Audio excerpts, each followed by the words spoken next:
back to another episode of Varsity Views Inside the Huddle edition, brought to you by Keon Sports. I'm Jax Gregory. And I'm Darien Jackson. And let me tell you, this week might have been the best week of high school football ever. Telling me. We saw comebacks, we saw record-breaking performances, everything, last-second touchdowns, even a triple overtime game. So stay tuned for the top 5 games of the week. Coming in at number 5, we have Midview versus Strongsville. This was honestly a really good game, especially in the beginning. The first half was 21-21. Midview came out really hot in the first quarter, going up 14-7. Leading the way was Mark Reed, the senior quarterback. He scored a nice running touchdown, and Mason Crucera had a 34-yard receiving touchdown. And they went up 14-0 to start that first quarter. Obviously, Strongsville was able to come back, weather the storm a little bit, and get their own touchdown, making it 14-7. Watching this game, it was giving me a little bit of, Game 1 vibes, because Midview was clicking on all angles in Game 1, and they had 21 for the game in their first game, and they had 21 at halftime. So, truthfully, I'm thinking Midview got this. They ended up going up on another touchdown, making it 21-7. And let me tell you something. Strongsville came back on a 28-point swing. And that comeback started when senior linebacker Michael Kovac returned a 67-yard interception for a touchdown to shorten the lead 21-14. And it doesn't just stop there. Noah Beard, sophomore quarterback, was clicking on all angles last night. For him being only in the 10th grade is absolutely ridiculous the way he's been playing, because him and Case McIntyre, another touchdown right after that, making the score 21-21. So them being able to tie the game up under 3 minutes as well going into the half took a lot of momentum away from Midview, because they were just up 21-7. So them giving up 2 touchdowns in the second quarter, I know they had a lot of rethinking to do at halftime. Strongsville came out of halftime strong, as 3 straight receptions from junior running back Joey Stevens got them 30 yards down the field, and they were driving. Strongsville would find pay dirt when senior running back Michael Novak ran it in for a 1-yard touchdown to take the lead 28-21. Although neither team would score for the rest of the third quarter, to start the fourth, the Mustangs still came out hot. The momentum is completely on their side at this point in the game going into the fourth, as they were able to score another touchdown, going up 35-21. It was like Midview did not have an answer for the offense that Strongsville was providing. I mean, they were giving up yards. They were 50 and 40-yard passes, catches, and they've even allowed a lot of first downs when the Mustangs were on the fourth down, and they were going for it. They were absolutely going for it. They didn't have an answer to stop their offense. So, they were just literally getting exposed. Midview would, however, end up scoring one more time, but time was just not on their side, as the final score would end up being 35-27 Strongsville over Midview. For more information on this game, visit the Keon Sports website and look for the author Darien Jackson. He was the one covering this game. And coming in at number 4 on the countdown, Rocky River versus Firelands. Firelands got off to a nice start, leading 7-0 at the end of the first, but Rocky River would respond with a big second quarter, and they would go up 14-10 at halftime. To start the second half, it was an absolute thriller, and I'm talking about war. Both teams will score multiple touchdowns, but up until the final 2 minutes of the game, the score is 24-24, an absolute game where you got to be hanging out of your seat, like someone's got to score. And within a matter of, let's just say 10 seconds, because it was really like 10 seconds, Weston Strader scored the game-winning touchdown with 10 seconds remaining. This would put the Firelands Falcons up 31-24 and would be the final score. Running back Weston Strader finished the game with 31 rushes, 113 yards, and a touchdown, which was the game winner. The Rocky River running back Johnny Beebe rushed the ball 21 times for 126 yards and a touchdown. He truly gave his best effort, but they came up just short. To find out more about this game, visit KeonSports.com and look for the author, Jalen Keefe. Coming in at number 3 on our countdown is Twinsburg versus Willoughby South. This game definitely came down to the wire, as Willoughby only won by 1 point, with the final score being 35-34. This game was an absolute nail-biter the entire way. Twinsburg held the lead at the end of the first quarter, 14-7. Their offense was rolling again. Quincy Newsom was having a great game. But that would all come to an end when Newsome would end up having to leave the game with an injury. He still finished with over 100 yards rushing. Twinsburg would be able to stay afloat, though, without Newsome, as their QB, Joey Pollock, threw for over 200 yards and had multiple touchdowns. To end the half, the score would be tied at 14. Going into the third quarter, both teams would score a few touchdowns apiece. Willoughby with 2 touchdowns versus Twinsburg 1, which ended up being Willoughby up 27-21 to end the third quarter. Yeah, and in the fourth quarter, it would stay even closer. Twinsburg would end up scoring twice to Willoughby South once. And on Twinsburg's final drive, they punched it in, but they decided to go for 2 in the win. Joey Pollock would roll out, find a man on the 1-yard line, but South was all over it and tackled him. And this would end the game, South winning 35-34 against the Twinsburg Tigers in Twinsburg. Even though Twinsburg fell up short, they got a huge lift from junior wide receiver Stephen Kamick, as he had 224 yards receiving and 2 touchdowns. This made up for Quincy Newsome missing the second half of the game, but it just wasn't enough, as Willoughby South QB Colin Quinlan threw for over 200 yards and multiple touchdowns. To find more on this story, make sure you guys go visit KeonSports.com and look up the author Nick Kovacs. And coming in at the number 2 game of the week, which any other week I think it would have been the number 1 game of the week, Medina versus Avon. We saw one of the most greatest performances in high school football history. It's definitely top 2, but it ain't 2. Yeah. Medina quarterback Dan Stoddard threw for a record-breaking 618 yards and 6 touchdowns. But somehow, Medina would still end up losing by a final score of 43-42. All I know is if I throw that many yards, run them, throw them, catch them, receive them, it don't even matter. If I get that many yards, we got to win. We got to win. I'm predicting that the Medina defense is going to have a rough week of practice this week because you can't have your quarterback have that type of game, one of the greatest games I've ever seen in my life, and lose.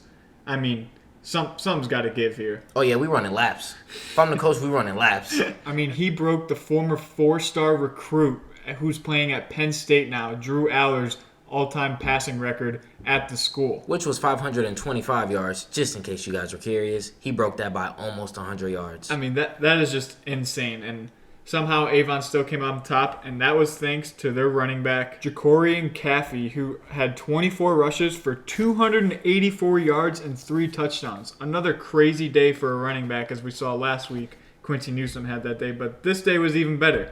He had 80 more yards than him, and he got the W. Talk about a nail-biting game. The final score ended up being 43-42. Avon would pull this game out, but it was 16-14 Medina at halftime. Coming out of the second half, though, Avon would outscore Medina 29-26 with, oh my goodness, 2 90-yard touch passes? Yeah, two 90-yard passing touchdowns for the quarterback. And Medina almost had this game won. I mean, they scored with little to no time left, and they went for 2, but ended up not getting it instead of just tying the game and going to overtime. In a game like this situation, like, come on now. Everybody wants to see this game right now. I mean, I guess I would have made the same decisions knowing that my quarterback has thrown for 620 yards. So, yeah, go for 2, put it in his hands. But, I mean, he was probably gassed from doing everything in this game for this team. I probably would have said, let's get the tie. Let's go. Let's tie this game up at 43. I'm going to look at Dan and be like, hey, how's 700 yards feel? How that sound? Yeah. We going to shatter this record. Let's go get this W, man. But, hey, I mean, I feel like in a game like this, you couldn't ask for a better performance. No, I mean, one of Medina's receivers, Brennan Schramm, he had 14 catches for 293 yards and 3 touchdowns. So another huge stat line for a Medina player, but, again, end up losing. But then Austin Noels also had 12 catches for 180 yards and 2 touchdowns, also from Medina. So that's like, I don't know what you're supposed to do right there. It's just the defense. I'm sorry, Medina defense. Just step up your game a little bit, help this guy out, and you guys will be perfectly fine. You guys can go to deep places, I'm telling you. But you really can't say nothing about Medina's defense because for Avon to also give up that is just as many yards is like absolutely ridiculous saying that out loud. Like, I couldn't imagine seeing 90-yard pass, another 90-yard pass. Like, come on now. They both was really – this was honestly probably the best entertaining game of the week. I mean, it's debatable. Man, you better show me something. But yeah, if you want to find more information on this game, you can visit Keon Sports website and look for the author Tyler Baca. He did a great article about this game. Coming in at game number 1 on our countdown list is Menor versus Ignatius. I'm talking about triple overtime in First Energy Stadium. I mean, if you're a high school kid, it don't get no better than playing in the NFL arena. Yeah, I mean, and plus Menor and Ignatius, they both have a bunch of athletes that'll probably move on, play college ball. They're built for this. These are two of the best schools in Ohio for football. And Ignatius started off unbelievably well. They led 14-0 early in the first quarter after an interception from Menor's QB. And then Menor would go on the score before half, and they would lead at 14-7. At the start of the second half, Ignatius would come out cold. After having such a hot start, they would throw pick after pick. And eventually Menor would take advantage of those interceptions that they were able to get and score another touchdown, tying the game at 14 apiece. Going even further into the second half, both teams would score again, but they would both miss their field goal attempts, tying the game at 20. And this would end up leading into overtime. Now, the first overtime, not much happened. Second overtime, not much happened, but at the end of the overtime, Menor attempted a field goal to win, and it was blocked by Ignatius. Going into the third overtime, Ignatius intercepted Menor quarterback, and it would end up leading to the game-winning rushing touchdown from running back Sean Martin. Martin would finish the game with 3 touchdowns. Now, I'm not going to lie. With him also having the game-winning touchdown, I bet you everyone in the stands was probably just like, God, I hope this is just so intense. They probably didn't want it to end, to be honest with you. No, I mean, 3 overtime game, that's insane. Like, that's definitely going down in the history of high school football. Sure. That makes sense that it's over the Medina versus Avon game, but still. I mean, come on now. You're in the Brown Stadium. Yeah, it was worth it. It was great game.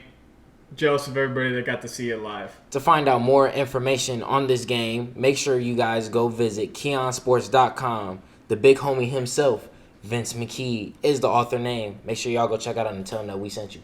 That'll wrap up our games of the week, and boy, those were some real good games. Now we're getting into the player of the week, and I mean, we already talked about this man. He went off this week.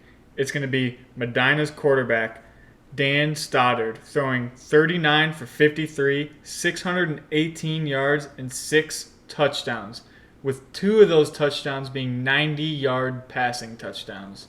I think it's crazy to know that he's only a junior, so he still has another year. So what if he was to break his own record? And the other crazy thing is, last year he wasn't even playing quarterback. He was playing receiver. He was catching the touchdowns. Now he's throwing them. Talk about versatility. I mean, I think this is going to be the number 1 player of the week that we have all year. I don't see anybody overstepping this performance, unless it's him, honestly. Who knows what he can do at this point. Hey, someone bring in 650 yards, let us know. Now to wrap up the episode, we got one more segment for you guys, which is our 5 games that we're going to preview to see if these predictions of ours are, going to be right. We think these will be the best games of next week, so. Hey, and I mean, last week we predicted, I think, 2 of the games. Ignatius and Menor was definitely one. Yeah, Ignatius and Menor was one, and then Willoughby South and Twinsburg one was another game looking forward to. Because you were biased because you're from Twinsburg. And what happened? It made it on the list. 35-34. Great game. You lost this time. But all that being said, starting it off, we got 2-0 Normandy versus 2-0 North Ridgeville. I mean, a battle of the undefeateds. How could this not be one of the games of the week? I think North Ridgeville's been really hot to start off the year, so I'm looking forward to seeing the outcome of this game. We got game number 2 would be Stowe versus Solon. They're both 1-1. So, but I think both of these teams are actually very good. I do think this will be a very close game. I don't really see a blowout. No, I mean, Stowe's usually really good. They've been in the Suburban League, and Solon's are usually a very balanced team as well. So I'm looking forward to see that one too. And then game number 3, we have 2-0 Mayfield versus 2-0 Nordonia, which is actually voted, I think, by some website, the game of the week this week. And I'm going to be the one covering it, so I'm looking forward to this game. Man, you better have some interesting highlights and some things to say, because this game looks like it'll be great. Yeah, my first 2 games were blowouts, so hopefully we get to see something good here. Game number 4 will be Medina versus Wadsworth? Yeah, Wadsworth. Yeah. Medina, just lost, but with them being 1-1. But I'm telling you, if Dan has another performance, you know what? Even just he don't even got to go for 620. How many ever yards? Like if he could just play as half as good, I think you should be able to take this team out. Granted, they're undefeated still. They're 2-0. Wadsworth is always very good. They've had good like a good class. Yeah, they have good classes all the time, and they're a hard team to beat. I don't know, man. I'm on the Dan train right now for someone to do something like this. I'm with you. And our final game to look out for is 2-0 Glenville, which is always a powerhouse team. You know, Ted Ginn went there. Multiple NFL players went there. They'll be taking on Avon, who just beat Dan Stoddard. Jacory and Kathy. I mean, he went off last week. Hey, all I know is if you're Avon, you can survive. Survive what a player like Dan did. Yeah, if you could beat Dan, I mean, I guess you could hang in there with Glenville, but Glenville's a great team. Well, appreciate everybody tapping in with us on this episode. Hopefully, our preview games are going to live up to the expectations that we are hyping them up to be. So we're definitely looking forward to going into week 3. This was another episode of Varsity Views Inside the Huddle edition. I've been your host, Darien. And I'm Jax. And this is brought to you by Keon Sports. Appreciate you.